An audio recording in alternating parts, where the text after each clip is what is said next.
is our new addition / hobby room workshop created by Carolina Custom Builders.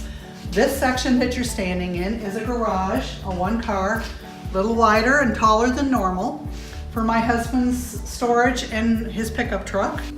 Now I'd like to take you over to my side, which is my hobby and workshop, actually a little bit of a business. Now I invite you to come over to my side of the building that Carolina Custom Builders installed for us. This is my studio.